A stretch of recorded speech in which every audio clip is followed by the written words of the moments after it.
que j'adore dans le chapeau, c'est qu'il n'y a pas de limite.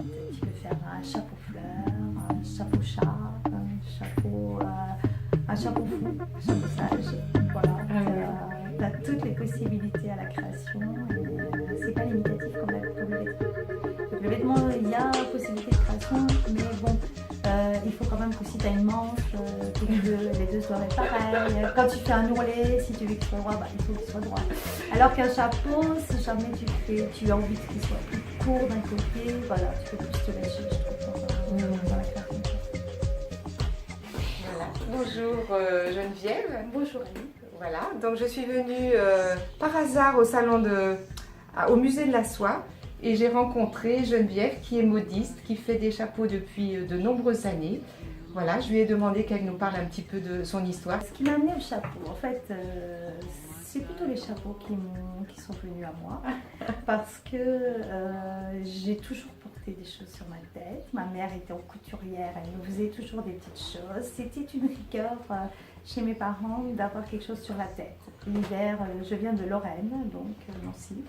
Et l'hiver, eh bien, on porte un bonnet, quand il pleut, on porte un chapeau de pluie, et quand il y a du soleil, on porte un chapeau de soleil. Donc, j'ai toujours été dans cette culture, on va dire, du chapeau.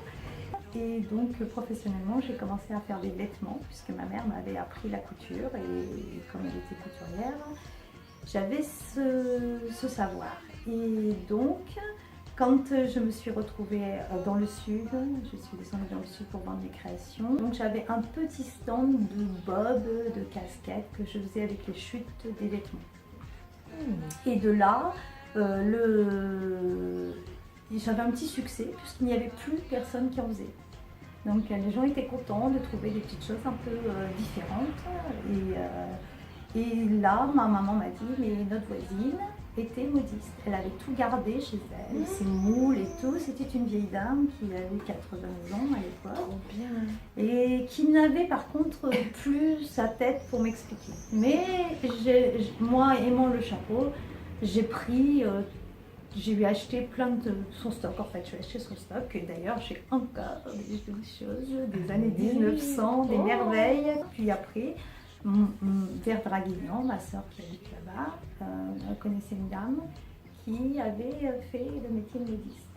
Et cette dame m'a appris, pendant 15 jours, je suis restée chez elle. Elle m'a appris les techniques du moulage. Et voilà, et après, c'est parti. Voir un chapeau, c'est comme un maquillage. Ça te renvoie une couleur. Alors moi, je dis aussi que les femmes, au lieu de se mettre des botox ou des choses comme ça, tu as mis du chapeau. Parce que ça te renvoie une petite ombre. Du coup, tu n'as pas du tout la lumière directe. On voit moins les imperfections de la peau. Tu n'as pas non plus les UV qui t'abîment la peau. Et tu n'as pas besoin de mettre des crèmes et tout ça. Oui, est-ce que tu peux me donner un petit peu les différentes étapes dans la fabrication ?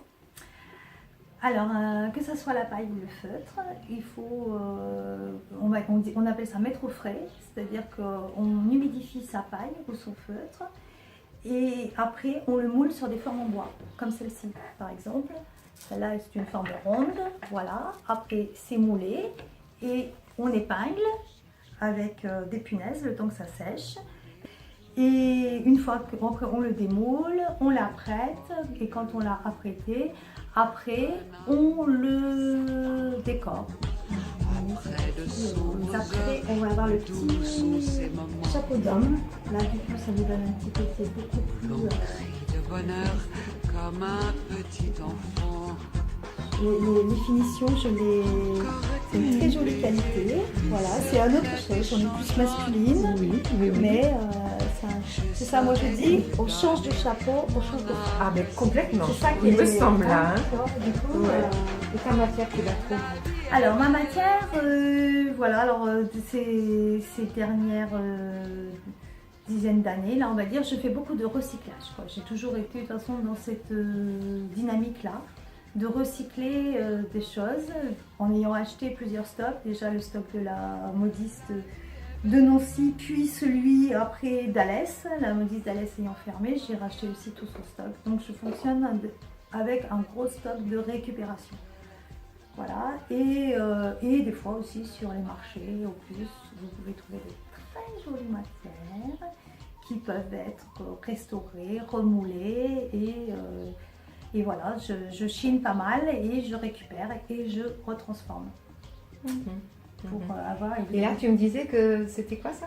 Ça, alors Comme c'est du matière? sisal, c'est un cactus mexicain, une agave. Une Oui. agave mexicaine, c'est de la fibre. Et que Le tu cactus. achètes tout Alors ça? ça, par contre, le sisal, je l'achète chez le grossiste à Paris. Mais D'accord. on n'a pas, on peut pas récupérer ça. La paille, c'est un grand truc qui englobe le sisal, le Panama, ah, d'accord. tout ça. D'accord. Après, on va dire le Panama, c'est parce que... C'est une sorte de paille, le Panama. C'est pas voilà, la forme. Exactement. Ah, je pensais que c'était la forme du chapeau. Eh bien non, c'est ce que pensent beaucoup de gens. C'est les femmes qui tressent les Panamas quand il n'y a rien à faire dans les champs. Et donc il faut voir quand même que c'est tressé main. Ça, ça vient de là-bas, c'est Oui. très mince. Voilà. Et ça, tous les chapeaux, voilà. Après, ça vient beaucoup des Philippines. La paille vient des Il Philippines. y en a beaucoup qui viennent des Philippines, tressage, voilà. Donc après, vous en avez de Madagascar, c'est des pailles un peu plus brutes. En Italie, d'ailleurs, si on parle de chapeaux de paille d'Italie, c'était des pailles très très fines. Voilà, comme celle-là. Elles sont magnifiques. C'est magnifique. Magnifique. C'est magnifique. Si on peut bien le voir, mais c'est vraiment très beau, quoi. C'est d'une grande finesse. Et ça vient d'Italie, ça. Paille fine d'Italie, ouais. Et ça, et voilà. C'est Et quand à vous la main, regardez, ça? oui, ça part de là. Tressage, tac, Oh tac, là tac, là, tac, tac. c'est Voilà. magnifique. C'est super beau. Et ça, c'est des pailles, même moi, ce que je dis aux personnes qui sont intéressées, c'est que vous n'en trouverez nulle part, je veux dire, dans le commerce. Il n'y a pas ça dans le commerce. Parce que dans le Ça commerce, prend pas qu'est-ce qu'on a dans le commerce? ça. On peut avoir de très jolies pailles si on va sur les Champs-Élysées de Saint-Honoré. Oui, voilà, Voilà, dans les trucs de marque. Ouais. Voilà, Mais autrement, Chanel, c'est de la paille qui vient de... Bah, alors méfiez-vous parce que maintenant sur les marchés, on voit de la paille de l'imitation paille. C'est du plastique. En fait. Ah, voilà, c'est ça. Petit turban dracard, je l'ai appelé dracard. C'est pour les femmes qui attendent. Donc, l'avantage du turban, c'est qu'il est si on veut, il se met un peu haut, mais je vais montrer, il a plein de façons. Alors, par exemple, on peut laisser les cheveux pendre comme ça. Voilà. Très bien. On peut aussi s'en servir pour se coiffer. Donc on va faire la coupe. Alors ça c'est bien aussi. Attends, il n'y a pas tout n'y est pas. Non mais attends. Ah, il faut on va laisser. revenir. Attends, on va revenir. Donc là je l'enfile. Après, je coiffe. Oh, donc, je m'en c'est- sers comme d'une barrette. Incroyable. Donc, hop. Et comme il est tourné, on va lui donner la... Regardez l'endroit de ça. Voilà. On va lui donner... Après le maintien. Voilà. Je suis C'est contente. incroyable. Voilà. Ça coiffe. Ça coiffe. C'est super. Et là, hop. Et après, c'est moi qui fais les teintures. Donc, je me suis penchée sur la teinture végétale depuis bientôt 5 ans. Et là, par exemple, ça, ce que vous voyez là, c'est des teintures végétales. Là, c'est de la garance. Et là, c'est du bois de campèche. Oh. Voilà, alors là, nous avons une jolie paille de cisaille qui a été teinte en tie and dye. C'est-à-dire, je n'ai pas tout. Voilà, qui est tourné sur les bords, ça fait qu'on peut lui donner des formes. Ah là. Magnifique. Avec ces petites taches blanches devant qui donnent un peu de lumière au visage. Super. Voilà, nous avons celui-là. Et donc depuis 10 ans, nous avons créé une association, un collectif de créateurs qui s'appelle Louche. Parce que porter des chapeaux, c'est toujours une petite connotation. Quand on porte un chapeau, on a toujours peur d'être trop, d'être vu. On ne va pas, par exemple, à un rendez-vous de travail avec un chapeau. C'est pas encore Voilà. intégré dans... Ce n'est plus intégré. Ce n'est plus intégré. Et cette association, c'est pourquoi? Alors, cette association, nous l'avons créée donc pour un collectif de créateurs, pour être ensemble, pour pouvoir acheter les matières premières aussi ensemble, parce que c'est pareil. Au niveau des fournisseurs, avant, tu pouvais téléphoner à ton fournisseur, aller lui dire que tu avais besoin d'une matière. Maintenant, ton fournisseur, il ne veut plus. Le fournisseur, il te dit 150 € d'achat minimum, même si ça fait 30 ans que tu es chez lui, comme ça est arrivé. Ah, c'est incroyable, le monde change. Hein. Donc, il y a ce souci aussi, que tu es obligé d'acheter énormément de matière d'un coup. Donc voilà, il y a ça. Donc, il faut se rassembler. Voilà, et l'union fait la force, j'ai Voilà. toujours pensé ça.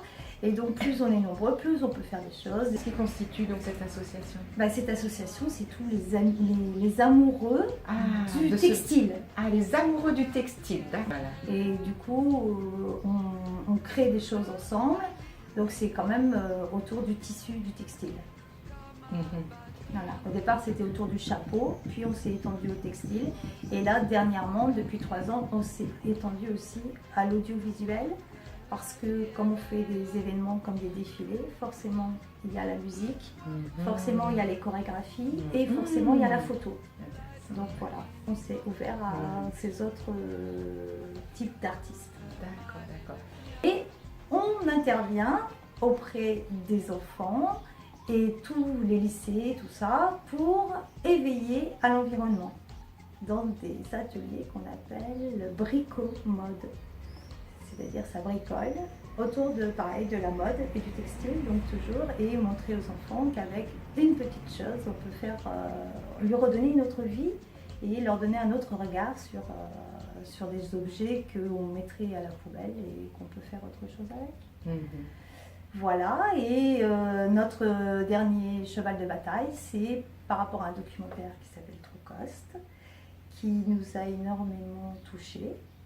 Et que nous avons décidé de faire visionner aux jeunes générations, parce que c'est quand même elles qui vont reprendre le flambeau et qu'il faut qu'elles soient au courant que la mode est la deuxième pollution au monde, la fast fashion.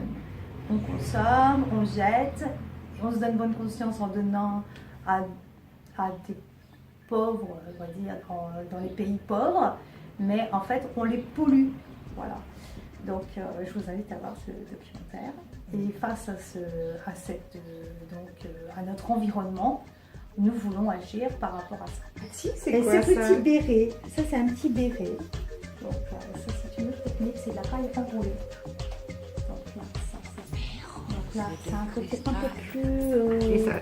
Alors on peut le mettre soit très droit, soit on peut le mettre aussi complètement en arrière, très en haut, d'une manière plus présente, on va dire. C'est une autre façon. Alors là, je vais mettre un petit chignon bas, ou des choses comme ça. Ou alors après, on peut le mettre. On peut faire des choses comme ça. Ah, incroyable. C'est des pailles très souples. Petit chapeau chinois aussi. On peut vraiment s'amuser. Super. C'est ça qui est bien aussi. Voilà, et mettre tous ses cheveux dedans aussi. Donc là, on fera ça. On va prendre le chapeau, on va tirer. Voilà, tout, voilà, on met tout dedans, on rentre. Et du coup, on te dit, quand on te voit, mais tu as coupé tes cheveux. Oui. Et là, hop.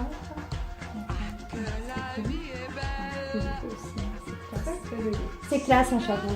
C'est vrai, c'est vrai. Voilà. Ce que je disais tout à l'heure, c'est comme un bijou. Tu me parlais de qui achète tes chapeaux, puisque maintenant avec cet afflux de chapeaux qui viennent de partout, en plastique et tout. Justement, il y a les gens qui... Alors, il y a les personnes qui sont éco-responsables et qui sont des consomme-acteurs, du coup, et qui préfèrent acheter un chapeau à quelqu'un, un artisan, plutôt que d'alimenter toute une industrie. Quand on est contre quelque chose, le premier geste à faire, c'est d'avoir ce geste-là. D'ailleurs, si tout le monde... pas acheter, de boycotter. Je pense que si tout le monde avait cette réflexion-là, aussi, le monde irait mieux. Et donc, je pourrais vous dire, par exemple, en idée révolutionnaire, je trouve qu'on devrait boycotter les supermarchés. Non, mais moi, ça, je le fais depuis longtemps. Voilà, pour donner notre avis. C'est nous qui consommons, c'est nous qui devons choisir où nous mettons notre argent, c'est un vrai pouvoir. Exactement, exactement. Donc il y a cette clientèle-là. Il y a aussi cette clientèle qui recherche des choses de qualité et originales. Voilà. Il y a plein d'originaux qui veulent être différents et tant mieux. Voilà. Soyons différents. sortir la de la différence. masse. Vive la différence, sortir de la masse.